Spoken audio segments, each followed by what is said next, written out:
કેમ છો વિદ્યાર્થી મિત્રો?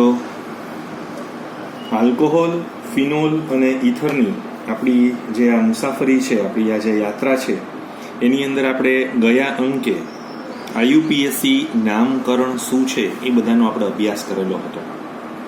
હવે આપણે એના પછીનો જે વિભાગ છે અને એ છે આલ્કોહોલ, ફિનોલ અને ઇથર. એના આપણે ઇલેક્ટ્રોનીય બંધારણ એટલે કે એના ઇલેક્ટ્રોનિક સ્ટ્રક્ચર જે છે એની અંદર હવે આપણે ધ્યાન કેન્દ્રિત થઈએ છીએ. અહીંયા ઇલેક્ટ્રોનીય સ્ટ્રક્ચરના બે મતલબ થતા હોય છે. ઘણી બધી વખત મારો અત્યારે તમને કહેવાનો મતલબ એમ છે કે અવકાશની અંદર એ કેવી રીતે ગોઠવાયેલું હોય એ પણ આપણે એક સમજવું છે. અને બીજા નંબરની અંદર કે એની અંદરના બંધ કોણ શું હોય, એની બંધ લંબાઈ શું હોય, કયા પ્રકારના સંકરણ હોય, શા માટે બંધ કોણની અંદર વેરિએશન આવતું હોય, આ બધી વાત જે છે એ આપણે આ આલ્કોહોલ, ફિનોલ અને ઇથર સંયોજનોના આ ઇલેક્ટ્રોનીય બંધારણની અંદર આપણે તપાસવાની રહે છે. હવે આપણે એકદમ ધ્યાનથી સમજીએ કે સૌથી પહેલાં હું તમને અત્યારે પહેલાં એડજસ્ટ એક બતાવી દઉં કે તમે અત્યારે જે દેખાય છે ને એ એક મેં તમને મિથેનોલનું એક સ્ટ્રક્ચર આપેલું છે. તમે બહુ જ ધ્યાનથી તમે જુઓ કે તમારી પાસે આ CH3 છે, આ શું છે તો કે O, આ O છે અને આ H છે. જોયું તમે બરાબર? તમે બરાબર ચેક કરજો. આ કાર્બન છે, આ 3 હાઇડ્રોજન છે. તમે જોઈ શકો છો અહીંયા સિગ્મા બંધ છે, આ પણ સિગ્મા બંધ છે, આ પણ સિગ્મા બંધ છે, આ સિગ્મા બંધ છે. અને તમને આ જે બે દેખાય છે એના લોન પેર છે.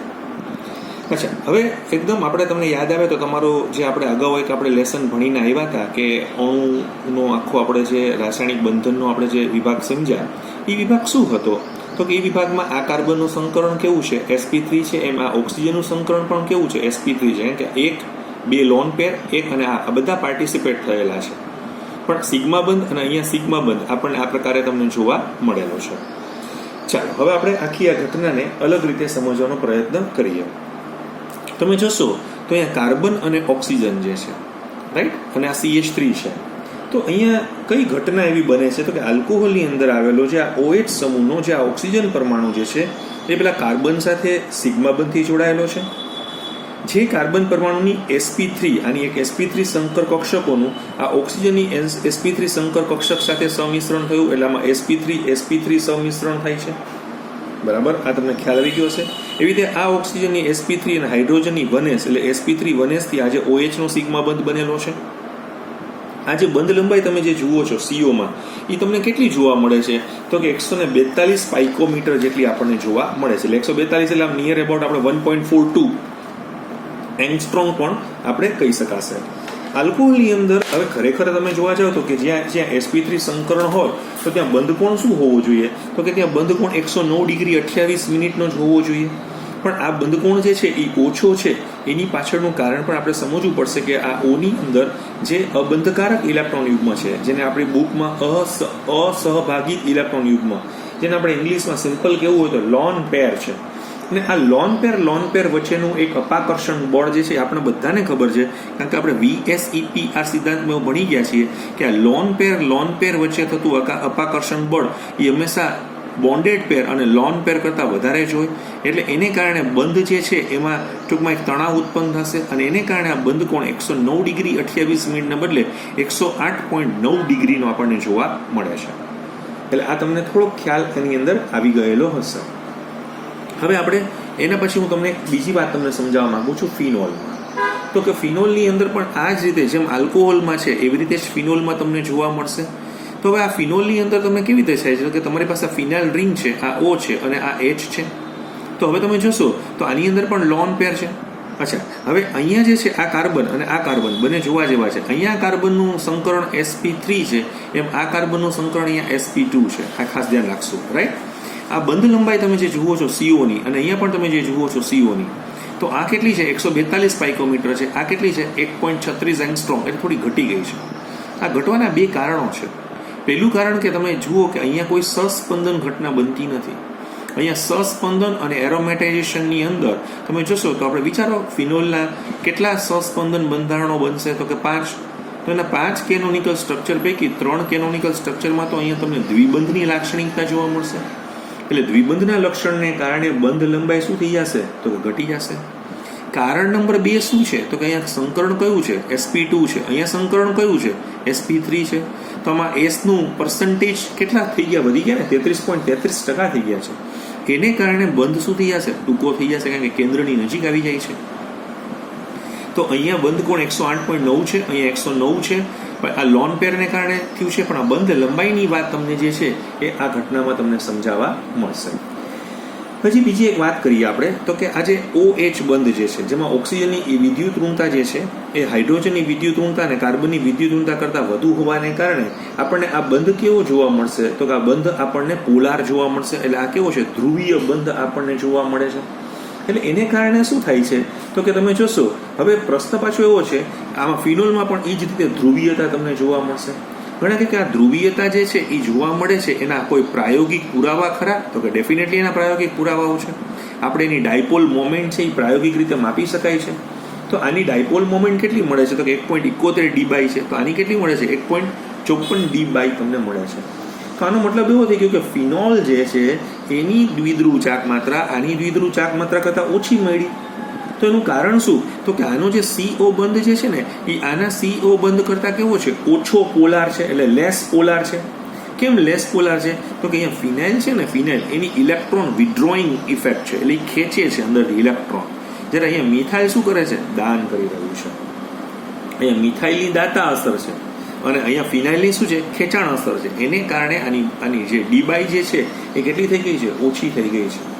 આ મારા ખ્યાલ મુજબ તમને અત્યારે આમ તમે જોવા જાવ તો તમારી બુકની અંદર આ એક પોઈન્ટ ડિસ્કસ કરેલો નથી, પણ મેં થોડો વધારાનો પણ અહીંયા હું તમને જસ્ટ એટલું સમજાવવા માંગુ છું કે પોલારિટી છે, both compounds are polar in nature, બંને ધ્રુવીય છે. પણ why this phenol is less polar compared to the alcohol, એનો એક પોઈન્ટ પણ આપણે સમજવો જોઈએ. હવે હું તમને લઈ જાઉં છું CH3OCH3 ડાયમિથાઇલ ઇથર. કારણ કે મેં તમને એક મિથેનોલનું ઉદાહરણ આપ્યું, એક ફિનોલનું આપું છું અને હવે એક ડાયમિથાઇલ ઇથરનું આપું છું. તો ડાયઇથાઇલ ઇથરમાં જેમ પાણી હોય, HOH પાણી, રાઈટ, એમ ડાયઇથાઇલ ઇથરની પણ જ્યોમેટ્રી કેવી હોવી જોઈએ, એની પણ ભૌમિતિક રચના કેવી હોવી જોઈએ, તો કે સમચતુષ્ફલકીય હોવી જોઈએ, કે જ્યાં ઓક્સિજન sp3 સંકરણ ધરાવે છે. હવે આ ઓક્સિજન તમે જોવા જાઓ છો કે એટલે આ ઓક્સિજનના કેટલી 1, 2, 3 અને 4 sp3 સંકર કક્ષકમાંથી બે જે છે એ sp3 સંકર કક્ષક આલ્કાઇલ સાથે સંકરણ રચે છે અને sp3 સિગ્મા બંધ બનાવે છે. અને બાકીની બે તમે જે જુઓ છો એ sp3 એ ઓક્સિજન પાસે લોન પેરના ફોર્મેટમાં પડેલી છે, જે તમે અહીંયા આકૃતિમાં જોઈ શકો છો. આનો જે બંધ કોણ તમે જે જુઓ છો, ખરેખર તો sp3 હોય તો બંધ કોણ કેટલો હોવો જોઈએ, 109 ડિગ્રી 28 મિનિટ, પણ આનો બંધ કોણ કેટલો છે, તો કે 111.7 ડિગ્રીનો તમને જોવા મળે છે. બીજો CO બંધ લંબાઈ 141 પાઇકોમીટર છે, જે નિયર અબાઉટ 142 141. એટલે આમ તમે જોવા જાવ તો આમાં કોઈ તમને બહુ જ મોટો ફેર તમને જોવા મળતો નથી, પણ આ 111.7 થવાનું કારણ એવું છે કેમ કે જ્યારે આ લોકોના બે મિથાઇલની જે અવકાશીય અવરોધકતા છે એની વચ્ચેના એક અપાકર્ષણ બળો જે અવકાશમાં લાગતા હોય છે, એમ કે બહુ મોટા બલ્કી ગ્રુપ છે ને, આ થોડા હેવી ભારે ગ્રુપ છે મિથાઇલ, અવકાશમાં ફેલાયેલા હોય, એટલે એના અપાકર્ષણ બળને કારણે બંધ કોણ થોડોક શું થઈ જાય છે, ખુલી જાય છે, અને 111.7 ડિગ્રી જેટલો તમને જોવા મળે છે. તો આ વાત આપણે જે છે એ લગભગ સમજાવવાની હતી આપણને ઇલેક્ટ્રોનીય બંધારણની અંદર. હવે એના પછીનો આપણે જે પોઈન્ટ સમજવા માંગીએ છીએ અને એ છે આલ્કોહોલ સંયોજનોની બનાવટ. હવે આ પાછો એવો મુદ્દો આવે છે કે આલ્કોહોલ સંયોજનો આપણે કેવી રીતે બનાવી શકાશે અને શેમાંથી બનાવવાના છે. આમ તમે જોવા જાઓ તો અહીંયા મેં તમને અગાઉ પણ કહેલું છે કે કોઈ પણ ક્રિયાશીલ સમૂહની બનાવટ આમ તો તમારે 16 અલગ અલગ ક્રિયાશીલ સમૂહમાંથી કરી શકો છો, પણ અહીંયા અત્યારે આપણે તો NCERT-ને વફાદાર રહીએ છીએ હમણાં તો, એટલે આપણે શું કરવા માંગશું કે જે એ બુક લખે છે એ જ પ્રમાણે આપણે સમજવા માંગીએ છીએ. તો એમાં સૌથી પહેલાં તમને એવું આપ્યું છે કે આલ્કીનમાંથી આપણે બનાવવું છે. તમે યાદ કરો આપણો હાઇડ્રોકાર્બન પાર્ટ, આ બધું, કારણ કે મેં અગાઉ છે ને હું જૂના સમયમાં તો એવું કહેતો હતો કે કોઈ દિવસ કોઈની બનાવટ ન સમજવી, પ્રિપેરેશન સમજવાની જરૂર નથી, કારણ કે કોકની કેમિકલ પ્રોપર્ટીઝ છે ને એ કોકની પ્રિપેરેશન જ છે. એટલે આ તો 2 વખત રિવાઇઝ થાય છે, એટલા માટે તમને આપણે આ વસ્તુને રજૂ કરીએ છીએ. હવે આલ્કીનમાંથી તમને જો કદાચ તમારી પાસે લેક્ચર હોય, તમારી પાસે વિડીયો લેક્ચર હોય હાઇડ્રોકાર્બનનો, તો મેં એમાં એ સમયે મેં મારા તરફથી થોડું વધારે ડિસ્કસ કરેલું હતું કે આલ્કીનમાંથી આલ્કોહોલ તમે 2 રીતે બનાવી શકો છો, એક ડાયરેક્ટ પાણી ઉમેરીને અને એક ઇનડાયરેક્ટ પાણી ઉમેરીને. એટલે કે પ્રત્યક્ષ જલીકરણ અને પરોક્ષ જલીકરણ. પણ અત્યારે આપણી બુક જે છે એ પ્રત્યક્ષની વાત કરે છે, પરોક્ષની વાત કરતી નથી. તમને યાદ આવે તો આપણે પરોક્ષના રેફરન્સમાં જો તમને જેટલા જે વિદ્યાર્થીઓએ હાઇડ્રોકાર્બન લેસનને બહુ ડિટેલમાં જોયો હશે તો હું હમણાં તમને યાદ કરાવીશ તો ઓન ધ સ્પોટ યાદ આવી જશે કે જેમાં આપણે ઇથિન હતું એની સલ્ફ્યુરિક એસિડ સાથે પ્રક્રિયા કરતા હતા, યાદ આવે છે? એમાં આપણે ઇથાઇલ હાઇડ્રોજન સલ્ફેટ જે છે એ બનતો હતો અને એ ઇથાઇલ હાઇડ્રોજન સલ્ફેટમાં આપણે પાણી ઉમેરીને ઉકાળતા હતા તો આપણને ઇથેનોલ બનતો હતો. આ પરોક્ષ જલીકરણ જે છે એ આપણે કહી શકાય. એવી રીતે તમને યાદ આવે તો અસમિત પણ મેં ત્યારે તમને બતાવેલો હતો. પણ અત્યારે આપણે જે વાત કરવા માંગીએ છીએ એ પ્રત્યક્ષ જલીકરણની વાત કરવા માંગીએ છીએ. બહુ સિમ્પલ આપણે સમજવું હોય આપણે તો હું તમને આવું સમજાવવા માંગુ છું કે મારી પાસે જે છે ને સી, પેલા આપણે સાદી રીતે સમજી લઈએ, સી ડબલ બોન્ડ સી છે, રાઈટ? આ આલ્કીન, કોઈ પણ આલ્કીન સંમિત હોય કે અસમિત હોય એ સંયોજન છે. એની તમે જ્યારે પાણી નાખો છો કોની હાજરીમાં તમે નાખો છો તો કે એસિડ ઉદ્દીપકની હાજરીમાં પાણી નાખો છો તો તમને અહીંયા નિપજ શું મળશે તો કે આ સી છે, આ સી છે. તો જેમ હતું એમ જ છે. એક બાજુ શું આવશે? એચ આવશે ને એક બાજુ શું આવશે? ઓ એચ આવશે. એટલે આલ્કોહોલ બની ગયો. આવ સાદું, જેને સિમ્પલ યાદ આવે છે. આપણે આ પ્રક્રિયા યોગશીલ પ્રક્રિયા છે અને ઇલેક્ટ્રોન અનુરાગી યોગશીલ પ્રક્રિયાથી બનેલું છે. હવે તમને આ જ વસ્તુ બીજી રીતે હું સમજાવું છું કે મારી પાસે CH3 CH double bond CH2 છે. આનું આપણે પ્રત્યક્ષ જલીકરણ કરીએ છીએ કોની હાજરીમાં તો કે H પ્લસની હાજરીમાં. આ યાદ આવે છે? આ અસમિત છે પ્રોપીન. તો આમાં બે ભાગ પડશે. આ પણ અસમ પ્રક્રિયક છે. તો માર્કોનિકોના નિયમ મુજબ આમાં H અને OH, એમાં OH માઇનસ છે, વધુ વિદ્યુત ઋણ ઘટક છે, એ આ અસમિત ઇથિલિક દ્વિબંધના ઓછા હાઇડ્રોજન ધરાવતા કાર્બન સાથે જોડાશે. તમને બે નિપજ મળશે પણ એક મુખ્ય નિપજ છે અને એક ગૌણ નિપજ છે. તો આ તમારી પાસે જે આવે છે પ્રોપેન ટુ ઓલ, તો એ કઈ નિપજ મળેલી છે તો કે તમને મુખ્ય નિપજ તરીકે પ્રાપ્ત થયેલી છે. હવે આપણો પ્રશ્ન શું છે ખબર છે તો કે હવે આપણે આની મિકેનિઝમમાં જવું છે. એટલે હવે આપણે આની ક્રિયાવિધિ સમજવી છે. આની ક્રિયાવિધિ, આનું મિકેનિઝમ શું છે તો કે આનું મિકેનિઝમ છે ને અમે 3 તબક્કાની અંદર રજૂ કરીએ છીએ. 3 તબક્કામાં. એટલે એમાં આપણે તબક્કો 1 એટલે કે આપણે સ્ટેપ 1 ગણીએ છીએ. તબક્કો 1 અથવા સોપાન નંબર 1. સૌથી પહેલા અમે શું કરીએ છીએ કે હું તમને બતાવવા માંગુ છું કે જેમાં H2SO4 તમે જે લીધેલું છે આપણે બધા જાણીએ છીએ કે આ દ્વિબેઝિક એસિડ છે એટલે એનું આયનીકરણ થઈ અને આવી રીતે બની જશે. હવે આ જે H પ્લસ તમે જે જુઓ છો એ H પ્લસ કે જે આમ તમે જોવા જાવ તો ઇલેક્ટ્રોન અનુરાગી છે અને એ પાણી જે છે, પાણી જે આપણે અંદર લીધેલું છે તો એ પાણીના લોન પેર કેમ કે જે લુઈસ બેઝ તરીકે વર્તે આની સાથે જોડાય. આપણને બધાને ખબર જ છે કે રાબેતા મુજબ શું બનાવશે HOH. આની લોન પેર હતા પણ આના લોન પેર અહીંયા H સાથે જોડાઈ ગયા છે એટલે પ્લસ ચાર્જ થઈ ગયો છે. આનું નામ શું છે તો કે આનું નામ છે હાઇડ્રોનિયમ આયન. આમ તો સવર્ગ સહસંયોજક બંધુ પણ આ બહુ સારું ઉદાહરણ છે. એ તમે નાના સ્ટાન્ડર્ડની અંદર પણ સમજી ચૂકેલા હશો. હવે મારે તમને આ સમજાવવું છે કે ચાલો હું તમને એનું હવે આજે હજી તબક્કો પહેલો જ ચાલે છે. પણ તબક્કા પહેલામાં આપણી પાસે બન્યું શું તો કે આ CH3 CH double bond CH2 હતું. એની પ્રક્રિયા હવે આપણી પાસે આ HOH આ લોન પેર છે જેનો પ્લસ ચાર્જ છે. આની પાસે પાઈ ઇલેક્ટ્રોનનું ક્લાઉડ છે તો એ અપૂરતા ઇલેક્ટ્રોન ધરાવતા ઓક્સિજન સાથે જે છે એ એટેચ થશે. એટલે આને કયું આક્રમણ કહેવાય અમારી લેંગ્વેજમાં તો કે આને ઇલેક્ટ્રોન અનુરાગી, કારણ કે આ ઇલેક્ટ્રોન અનુરાગી આક્રમણ થયેલું છે, એટેક થયેલો છે. ઇલેક્ટ્રોફિલિક એટેક કોના દ્વારા થયેલો છે તો કે H3O પ્લસ દ્વારા થયેલો છે. કારણ કે આને ઇલેક્ટ્રોનની શોધ છે અને આની પાસે એક્સ્ટ્રા પાઈ ઇલેક્ટ્રોનનું ક્લાઉડ જે છે, જે વીક ક્લાઉડ છે એ એને મળી જશે. તો અહીંયા અને આ જ તમને કદાચ ખબર હોય તો આ જ રેટ ડિટર્મિનેટિંગ સ્ટેટ છે. કારણ કે આ ધીમો તબક્કો છે અને ધીમો તબક્કો હોવાથી આ જ શું કરશે પ્રક્રિયાનો વેગ નક્કી કરશે. એટલે તો આ પ્રક્રિયાનું નામ શું પડી ગયું છે ઇલેક્ટ્રોન અનુરાગી યોગશીલ પ્રક્રિયા. અને તમને શું આપશે નિપજ તરીકે તો કે CH3 CH આ પ્લસ અને આ CH3 અને શું છૂટું પડી ગયું તો કે પાણી છૂટું પડી ગયું. આ તમે જુઓ છો એ કયો કાર્બોકેટાયન છે સેકન્ડરી કાર્બોકેટાયન છે. અહીંયા થોડીક વાતને હું બીજી રીતે પણ સમજાવવા માંગુ છું. ઘણા લોકો એમ કહે છે કે તમે આ રીતે કર્યું આનો એટેક અહીંયા થયો રાઈટ તો એવું ન બને કે આ તમે જે CH3 CH CH3 એટલે તમારો H અહીંયા આવ્યો છે એને બદલે અહીંયા ન આવી શકે તો કે જો અહીંયા આવે તો CH3 CH2 CH2 પ્લસ એ પ્રાઇમરી કાર્બોકેટાયન બને આપણને બધાને ખબર છે કે પ્રાઇમરી કાર્બોકેટાયન કરતાં સેકન્ડરી કાર્બોકેટાયન જે છે એ inductive effect, number 2 hyperconjugation, main તો હાઇપર કોન્જ્યુગેશનને કારણે કે આમ તમે જોવા જાઓ તો 6+1 7 આલ્ફા હાઇડ્રોજન હોવાને કારણે એના હાઇપર કોન્જ્યુગેટિવ સ્ટ્રક્ચરો વધુ છે, એટલે એની સ્થિરતા કેવી હશે તો કે વધુ આપણને જોવા મળશે. એટલે પહેલો તબક્કો આપણે સ્ટેપ 1 જે છે એ સમજાઈ ગયો છે.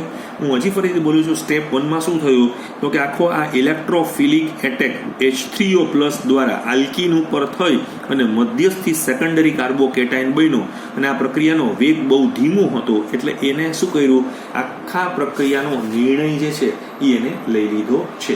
આપણે ક્લિયર થઈ ગયું. હવે આપણે પદ નંબર 2 એટલે કે હવે આપણું સ્ટેપ નંબર શું આવે છે તો કે સ્ટેપ નંબર 2 આવે છે. સ્ટેપ નંબર 2 શું છે તો કે હવે આપણી પાસે જે આ કાર્બોકેટાયન હતો, હવે કાર્બોકેટાયન એટલે આમ તમને ખબર હોય તો આ ઇલેક્ટ્રોફાઇલ જેવા થઈ ગયા, આ ઇલેક્ટ્રોન અનુરાગી છે, અને કોઈક ઇલેક્ટ્રોન મળે તો એને બહુ જ ગમવાના છે. હવે એ પ્રક્રિયાની અંદર જે આપણી પાસે પાણી હતું, પાણી બરાબર છે, તો આ પાણીના જે લોન પેર હતા એ આને મળશે, કારણ કે હવે આ કેન્દ્ર અનુરાગી બરાબર એનો એટેક થઈ રહ્યો છે. તો આ તમને કઈ નિપજ આપશે તો કે CH3, આ CH, આ CH3. હવે અહીંયા શું આવ્યું તો કે આ O જે છે, O કે જેને પોતાના ઇલેક્ટ્રોન આપ્યા છે, એટલે પોતે આમ તો એવું અત્યારે કેવું થઈ ગયું છે પ્લસ. આપણે આ બધાને ખબર છે, આપણે આ જે પ્રોસેસ બને ને એને શું કહેવાય, પ્રોટોનેટેડ આલ્કોહોલ કહેવાય. પ્રોટોનેટેડ આલ્કોહોલ એટલે શું, જે આમ તો આ H ને કાઢી નાખો તો બાકીનો આલ્કોહોલ છે ને એમાં એક વધારેનો પ્રોટોન વાળો આલ્કોહોલ બનેલો છે. ઓક્સિજનને આ જગ્યા બહુ ગમતી નથી, કારણ કે ઓક્સિજન કોઈ દિવસ પ્લસ ન થાય, એટલે કાં એ આ બાજુથી ને કાં આ બાજુથી ઇલેક્ટ્રોન ખેંચી લે, પણ આ H ડેલ્ટા પ્લસ છે એટલે આ બાજુથી ખેંચાવાની સંભાવના સવિશેષ છે. ચાલો આટલું ક્લિયર. હવે આપણું સ્ટેપ નંબર 3 આવે છે. સ્ટેપ નંબર 3 ને તમે બહુ જ ધ્યાનથી તમે જોવાનો પ્રયત્ન કરશો તો એની અંદર શું બનેલું છે તો કે તમારી પાસે જે CH3 છે, આ CH છે, આ CH3 છે, બરાબર છે, અહીંયા શું છે, O છે, આ H છે, અહીંયા H છે અને આ છે, રાઈટ. હવે આની પ્રક્રિયા આપણે જ્યારે પાણી સાથે કરીએ છીએ, પાણી સાથે, રાઈટ, અત્યારે આપણે પાણી સાથે કરી તો બન્યું શું એમ તો કે બન્યું છે એવું કે તમારા આ જે લોન પેર છે એ H સાથે જોડાઈ ગયા છે અને આ બંધના ઇલેક્ટ્રોન અહીંયા ઓક્સિજન બાજુ આવી ગયેલા છે. તો તમને નિપજ તરીકે મળશે CH3 CHOH CH3 અને છૂટું શું પડી ગયું છે H3O+. એટલે આને આપણે શું કહેવામાં આવે છે, પ્રોપેન 2 ઓલ. તો અહીંયા આમ તમે જો આ પ્રક્રિયાને ડીપ્રોટોનેશન કહેવાય, અહીંથી H નીકળી ગયેલો છે, અથવા ડીપ્રોટોનેશન એ બીજું કાંઈ જ નહીં, પ્રોટોનનો લોસ જવો, પ્રોટોન નીકળી જવો આલ્કોહોલમાંથી, તો આ નિપજ મળી. તો આ 3 સ્ટેપનું રિએક્શન્સ છે. ઘણા લોકો એમ કહે છે કે આને આપણે કેમ એસિડ ઉદ્દીપકીય જલીકરણ કહેવામાં આવે છે, તો કે પહેલાં તો એસિડની તમારે જરૂર પડી અને પાણીનો અણુ તમે અંદર શું કરેલો છે, ઉમેરી લીધો છે, પણ કેવો પરોક્ષ નથી રહ્યું, સીધો પ્રત્યક્ષ જ ઉમેરો છે. ડાયરેક્ટ હાઇડ્રેશન તરીકે તમે જે છે એ આને સમજાવી શકો છો. હું માનું છું કે તમે ઘણી બધી વાત આના સંદર્ભમાં તમને ક્લિયર થઈ ચૂકેલી હશે. આમાં કંઈ પ્રોબ્લેમ હોય તો તમે જણાવજો મને, રાઈટ. હું તમને એક ક્લાસિક એક્ઝામ્પલ તમને આપવા માંગુ છું. અહીંયા ઘણા બધા જો તમારું ઓર્ગેનિક કેમેસ્ટ્રી કેટલું સ્ટ્રોંગ છે એ સમજાવવા માટેનો હું તમને એક નાનો તમને દાખલો આવો આપવા માંગુ છું. જુઓ, દાખલો મારો સમજજો. સપોઝ કે અત્યારે હું તમને એક એક્ઝામ્પલ એવું આપું છું કે મારી પાસે છે CH3 અને આ પૂછાઈ ગયેલો JEE નો ક્વેશ્ચન છે. નીટમાં પણ આ વસ્તુ જે છે એ આ જ ઉદાહરણ, એટલે આના જેવા જ ઉદાહરણ દ્વારા સમજાવેલી છે. એ લોકોએ આવું પૂછ્યું છે, રાઈટ, H2SO4 અને H2O આવું પૂછ્યું છે. તમે બહુ જ ધ્યાન તમે જુઓ, આ તમને આખી પ્રોસેસ તમે ચેક કરી લો. આનું નામ આપણે જોયું તો 1 2 3 4, તો 3 ડાયમિથાઇલ, આ બ્યુટોની, આ સમિત છે કે અસમિત છે તો કે અસમિત છે. અહીંયા તમે જુઓ છો ઓછા હાઇડ્રોજન ક્યાં છે તો કે અહીંયા છે કે અહીંયા છે તો કે અહીંયા. તો અહીંયા એનો અસમ પ્રક્રિયકનો વધુ, એટલે અહીંયા OH આવી જવું જોઈએ, અહીંયા OH આવી જવું જોઈએ ને. એટલે તમને આમ સિમ્પલ કહું તો આવું બનવું છે ને કે પહેલાં શું થશે, ચલો હું મિકેનિઝમથી તમને સમજાવું છું. અહીંયા CH3, આ CH3 છે. હવે અહીંયા પહેલા સ્ટેપમાં શું બની ગયું હશે, આવું બન્યું હશે. હવે આ કાર્બોકેટાઇન બની ગયું છે, સેકન્ડરી કાર્બોકેટાઇન છે. બધા લોકો અહીંયા થાપ ખાઈ જાય છે. આ સેકન્ડરી કાર્બોકેટાઇનના ઘરમાં OH જોડી દે ને એ પણ અહીંયા 2 નિપજ 3 નિપજ મળે. પણ એમાંથી જે એક મુખ્ય નિપજ શું છે, જો સેકન્ડરી કાર્બોકેટાઇનની બાજુમાં તમને યાદ આવે ને તો આપણે જનરલ ઓર્ગેનિક કેમિસ્ટ્રી, હું વારંવાર બોલું છું, આપણે ખૂબ લાંબો સમય ચલાવેલું હતું, અંદાજિત 2 મહિના ઉપર આપણે ચાલેલું છે. એમાં મેં બહુ ડિટેલમાં ચર્ચા કરેલી છે. મેં તમને જે પેજીસ આપેલા છે એમાં કાર્બોકેટાઇનની અંદર તમને યાદ આવે તો કાર્બોકેટાઇન બહુ એક જેને કહેવાય ને કે એક યુનિક કેસ છે, કારણ કે કાર્બોકેટાઇનની અંદર સ્થાનાંતર જેને કહેવાય ને પુનર્વિન્યાસ પ્રક્રિયા થતી હોય. આ સેકન્ડરી કાર્બોકેટાઇનને ટર્શરી કાર્બોકેટાઇન થઈ શકે એવા સંજોગો ખરા? તો કે હા, થઈ શકે. જો આ અહીંયા આવી જાય, મિથાઇલનું સ્થાનાંતર થઈ જાય, સપોઝ કે મિથાઇલ અહીંયાથી સ્થાનાંતર પામે તો કાર્બોકેટાઇનનું મુવમેન્ટ આ જગ્યા ઉપર થઈ જશે. તો હવે એનો મતલબ એવો થઈ ગયો કે હવે તમને આવું મળશે ને, આ CH3 છે, આ C છે, આ CH છે, આ CH3 છે, બરાબર છે, અને આ CH3 છે. અહીંયા તો શું હતું? નીચે CH3 હતું. હવે આ કાર્બોકેટાઇન થઈ ગયો. આ ટર્શરી છે, જુઓ તો તૃતીયક છે, તો આ તૃતીયક છે. તો તૃતીયક તો સૌથી વધારે સ્થાયી હોય. યસ. હવે આના ઘરમાં કોનો એટેક થઈ જશે? હવે આપણે OH નો એટેક કરી નાખીએ એટલે પાણી, ટૂંકમાં પાણી ઉમેરાઈ જશે અહીંયા જગ્યા ઉપર. એટલે હું તમને સીધી રીતે સમજાવું છું કે આ CH3 C, આ OH, આ CH3, અહીંયા CH, આ CH3 અને આ CH3, રાઈટ? તો તમને આવી એક પ્રોડક્ટ તમને જે છે એ પ્રાપ્ત થશે. આ થોડુંક મેં તમને એમ કેવું, આમ સરસ એકદમ અને આ જે ડબલી લેવલ અહીંથી શરૂ થાય છે. ક્યારે થાય? તમારે કાર્બોકેટાઇન આવે ને એટલે એકદમ એલર્ટ થઈ જવાનું. કાર્બોકેટાઇનની અંદર એવી પ્રોબેબિલિટી હોય, પ્રાઇમરી હોય તો સેકન્ડરી, સેકન્ડરી હોય તો ટર્શરી તરફ જવા માટે એ લોકો એની મુવમેન્ટ ચાલુ કરે. અને એ મુવમેન્ટના રેફરન્સમાં મેં તમને આ વસ્તુ સમજાવેલી છે. તો આનો તમારો જવાબ આ છે. જે તમે ધારતા હતા એ જવાબ મુખ્ય નિપજ નથી, આ તમારી મુખ્ય નિપજ છે. કોઈ વાંધો નહીં. છતાં જેમ જેમ સમય આવતો જશે તેમ તેમ હું હજી તમને વધારે ને વધારે આપણે ઊંડી ડૂબકીઓ મારતા જ જાશું આની અંદર. હવે આપણે બીજી એક પ્રક્રિયા આપેલી છે. મને તો અહીંયા છે ને બહુ ઈચ્છા એવી બધી થાય કે તમે ખૂબ ડિટેલમાં લઈ જાઉં, પણ હવે આપણે છે ને પ્રત્યક્ષ રીતે, પરોક્ષ રીતે અત્યારે લાઈવ મળી નથી રહ્યા, એટલે હું અત્યારે મારા લેવલ બેઝ ટ્રાય કરી અને તમને અત્યારે એની અંદર જેટલી વસ્તુ સમજાવવા માંગુ છું એ હું તમને સમજાવી શકું. હવે આ તો આપણે પહેલી પ્રક્રિયા તમે જે જોવા માંગો છો એ આપણે એસિડવાળી થઈ ગઈ. હવે આપણે બીજી પ્રક્રિયા આપણે સમજીએ છીએ. હવે બીજી પ્રક્રિયા શું છે? તો કે બીજી પ્રક્રિયા તમને આપવામાં આવેલી છે અને એ છે હાઇડ્રોબોરેશન ઓક્સિડેશન. આ બહુ સરસ કોન્સેપ્ટ છે, હાઇડ્રોબોરેશન ઓક્સિડેશન. સૌથી પહેલા વિદ્યાર્થીને એ પ્રશ્ન થવો જોઈએ, કારણ કે NCERT એ બહુ સ્માર્ટ વસ્તુ મૂકી દીધી છે. આ પ્રક્રિયા કેમ મૂકવામાં આવી? ન લખ્યો તો ન ચાલે. તો તમે સમજી લો, આની પહેલાની આપણે જે પ્રક્રિયા ભણીને આવ્યા હમણાં જ, એમાં માર્કોનિકોવના નિયમ મુજબ કામ થતું. આ પ્રક્રિયા થકી તમને એન્ટી માર્કોનિકોવ નિયમ મુજબ થશે, એટલે કે જે તમારી અગાઉમાં મુખ્ય નિપજ હતી ગૌણ થઈ જશે ને ગૌણ મુખ્ય થઈ જશે. આ બહુ ક્લાસિક એક રિએક્શન છે. હાઇડ્રોબોરેશન ઓક્સિડેશન એક બહુ સરસ પ્રકારનું એક રિએક્શન જે છે એ રજૂ કરવામાં આવેલું છે. હવે આ હાઇડ્રોબોરેશન ઓક્સિડેશન સૌથી પહેલા તો છે ને એક સાયન્ટિસ્ટ છે જેનું નામ છે H.C. બ્રાઉન. H.C. બ્રાઉન એને પહેલી વાર 1959ની અંદર આ રિએક્શનને રજૂ કરેલું હતું. આની જે બ્યુટી છે, આની જે સુંદરતા છે H.C. બ્રાઉનની, એને શું કર્યું છે, બોરોનયુક્ત જેટલા પણ કાર્બનિક સંયોજનો હતા ને એનો બહુ ડિટેલમાં સ્ટડી કર્યો. કારણ કે બોરોન પાસે એક બહુ સરસ કેરેક્ટરિસ્ટિક છે જે હમણાં હું તમને સમજાવવા માંગુ છું. એના માટે એને 1979ની અંદર બ્રાઉન અને બીજા એક સાયન્ટિસ્ટ છે G. વિટી, એને કેમિસ્ટ્રીનું નોબેલ પ્રાઇઝ એમને આપેલું છે. આમ તો આ પ્રક્રિયા માટે પણ છે, નાના જેવી ઘણી બધી પ્રક્રિયા કે જ્યાં આપણે બોરોનનો ઉપયોગ જે છે એ સવિશેષ કરવામાં આવેલો હોય એના માટે છે. પહેલાં તમે બરાબર ધ્યાનથી જુઓ. આના માટે જે સંયોજન અમે વાપરીએ છીએ એ છે B2H6. B2H6 એટલે આમ ઘણી બધી વખત આને આવું પણ લખવામાં આવે છે. આપણી બુક આવું લખે છે BH3 ટ્વાઇસ, કારણ કે એ છે ને દ્વિઅણુ ફોર્મેટમાં, ડાયમર ફોર્મેટમાં પડેલો હોય. અને એનું નામ શું છે? તો કે એનું નામ છે ડાયબોરેન. એનું નામ શું છે? ડાયબોરેન. આ ડાયબોરેન જે છે ને એ બહુ સમજ, કારણ કે બોરોન હંમેશા કોઈ દિવસ એના ઘરમાં અષ્ટક થાય નહીં. કારણ કે બોરોનની બાહ્યતમ કક્ષામાં 3 ઇલેક્ટ્રોન છે, એટલે સષ્ટક એટલે 6 જ ઇલેક્ટ્રોન મળે. એટલે હંમેશા આ ડાયબોરેન કેવું છે ખબર છે? ઇલેક્ટ્રોનની ઉણપ, એટલે કે એની ડેફિશિયન્સી ધરાવતું, ઇલેક્ટ્રોનની ઉણપ ધરાવતો અણુ છે. અને જે ઇલેક્ટ્રોનની ઉણપ ધરાવતો અણુ હોય એ કેવો હોય? હંમેશા ઇલેક્ટ્રોન અનુરાગી હોય. બસ આ જ વસ્તુ સમજવાની છે. બોરોન છે એના માટે તેને નોબેલ પ્રાઇઝ આપ્યું છે કે એવું વસ્તુ ઉપયોગ કરી કે એન્ટી માર્કોનિકો રૂલ યુઝ થઈ ગયો, એટલે જ્યાં જવું જોતું હતું એને બદલે અલગ જગ્યા ઉપર ગયેલું છે. હવે આપણે આને સમજવાનો પ્રયત્ન કરીએ. આ હું તમને કેવી રીતે સમજાવવા માંગુ છું ખબર છે કે તમે હવે ચેક કરજો. હું તમને આવું કહેવા માંગુ છું કે મારી પાસે CH3 CH double bond CH2 છે. આપણે જાણીએ છીએ કે આ પ્રોપીન છે કે આ અસમિતમાં તમને ખબર પડશે, સમિતમાં તો કંઈ આગલું બધું આ સરખું જ છે. આની પ્રક્રિયા તમે જ્યારે BHC સાથે કરો, હું તમને થોડુંક ડિટેલમાં લઈ જાઉં છું, ભલે 2-5 મિનિટ થોડીક વધારે થાય આપણને.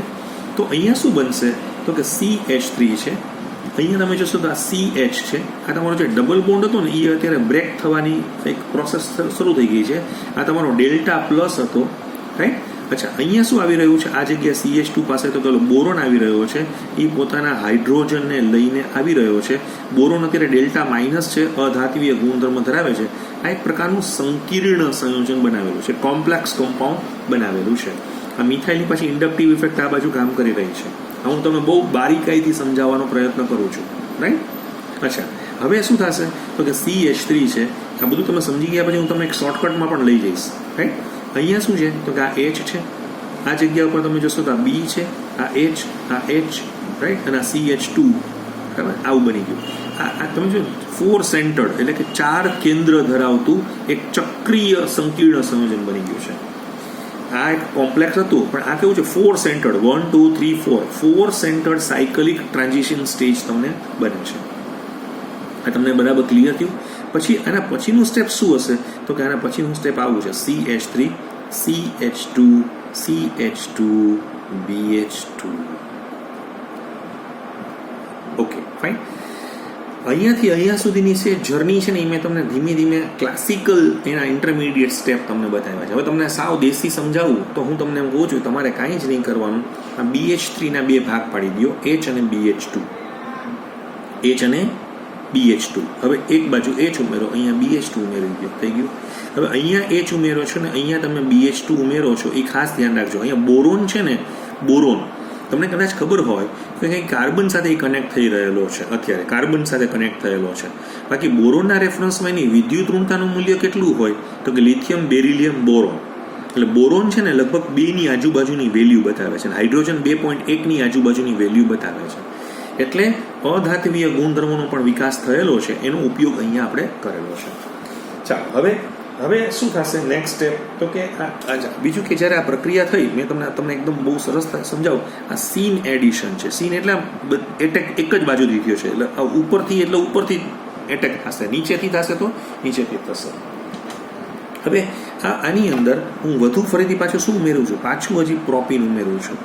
પાછું પ્રોપીન એટલા માટે ઉમેરું છું, અહીંયા BH2 છે એટલે હજી હાઇડ્રોજન છે, એટલે ફરીથી પાછું આવા પ્રકારની એક ગોઠવણી થશે અને તમને શું નિપજ મળશે તો કે CH3 CH2 CH2 twice BH. હજી છે હાઇડ્રોજન તો કે હા હજી હાઇડ્રોજન છે. તો તમે જો પ્રક્રિયા કરશો તો CH3 CH double bond CH2 છે, તો હવે તમને અહીંયા શું મળશે CH3 CH2 CH2 આખું આ 3 ટાઈમ્સ અને આ બોરોન આ તમને પ્રાપ્ત થયેલો છે. આ જે તમને પ્રાપ્ત થયેલો છે એને શું કહેવામાં આવશે તો કે એને આપણે ટ્રાય 3 વખત છે. કોણ છે ટ્રાય ઉપર તો કે normal propyl, tri normal propyl borane. આ તમારું પહેલું સ્ટેપ થઈ ગયું. પહેલું સ્ટેપ એટલે આ 2 તબક્કા છે, હાઇડ્રોબોરેશન અને બીજા નંબરમાં ઓક્સિડેશન. એમાં તમે સૌથી પહેલા હાઇડ્રોબોરેશનનો તબક્કો તમે અહીંયા સમજી ચૂકેલા છો. હવે હું તમને સ્ટેપ નંબર 2 ઉપર તમને મૂવમેન્ટ કરી રહ્યો છું. સ્ટેપ નંબર 2 જે છે ને એ ઓક્સિડેશન સ્ટેટ છે, બરાબર છે. અને એ ઓક્સિડેશન આપણે પેરોક્સાઇડની હાજરીની અંદર બેઝિક મીડિયાની અંદર આપણે કરવા માંગીએ છીએ. હવે કેવી રીતે કરવા માંગીએ છીએ હું તમને એકદમ પહેલા સિમ્પલ સમજાવી દઉં કે જે આપણી બુકે સમજાવેલું છે. આપણી બુકે બહુ ડિટેલમાં નથી ગયું, પણ હું તમને આવું કહેવા માંગુ છું કે મારી પાસે CH3 છે, આ જે CH2 છે, આ CH2 છે, આ થ્રાઇસ છે અને આ બોરોન છે, બરાબર. આની પ્રક્રિયા હું 3 મોલ હાઇડ્રોજન પેરોક્સાઇડ સાથે બેઝિક માધ્યમ એટલે કે OH- અને H2 ની હાજરીમાં કરીશ તો મને અહીંયા શું મળશે 3 mall CH3 CH2 CH2OH plus H3BO3 એટલે બોરિક એસિડ જે છે એ છૂટું પડી જશે, બોરિક એસિડ. અને આ તમે જોઈ શકો છો નિપજ તમારી શું આવી ગઈ છે પ્રોપેન 1-ઓલ, જે ખરેખર પ્રોપેન 2-ઓલ હોવી જોતી હતી, પણ બરાબર છે, પ્રોપેન 1-ઓલ જ તમને નિપજ પ્રાપ્ત થશે. આનું પણ એક બહુ મિકેનિઝમ છે. તમને જસ્ટ ઇન્ટરેસ્ટ પડે તો હું ખાલી તમારી જાણ માટે મૂકું છું, ફોર યોર ઇન્ફોર્મેશન, રાઈટ? તમે ચિંતા નહીં કરતા. હવે આમાં ખરેખર તમારે જો સમજવું હોય તો આ શું હતું, તો કે હું તમને આવું સમજાવવા માંગુ છું કે મારી પાસે શું હતું, બોરોન. આ CH2 CH2 CH3. અહીંયા તમે જોશો તો આ CH2 CH2 CH3.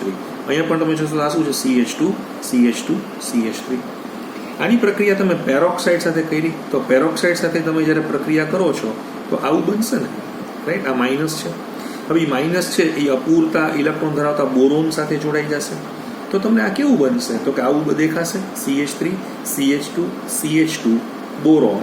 અચ્છા, અહીંયા આપણે પાસે શું છે, CH2 CH2 CH3. Same way અહીંયા પણ શું છે, CH2 CH2 CH3. આ જગ્યા ઉપર O અને H છે, આ લોન પેર છે, આ તમને મળી ગયું.